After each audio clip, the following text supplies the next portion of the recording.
Hey everyone, and welcome back to our channel. In today's video, I'll show you how you can switch Instagram to business account. Let's get started. For that, first of all, open up your Instagram application in your mobile device and then log in to your account. Once you're logged into your account, tap on your profile icon, then tap on this three line icon. From here, scroll below. Then you need to go ahead and simply tap on account type and tools. Now inside here, go ahead and tap on switch to professional account. Tap on next and then simply choose what describes you the best. Once you've done that, tap on switch to professional account. Tap on OK. And inside here, you need to go ahead and simply select business instead of creator. Once done, tap on next again. And now you need to go ahead and select a category for your business. Decide if you want it visible on your profile and then tap on done.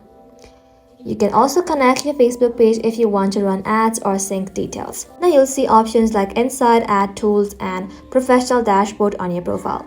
And that's it. Your Instagram is now a business account ready for growth and brand tool. Thank you all for watching. If this video was helpful, leave a like and sub, and I'll see you in the next one.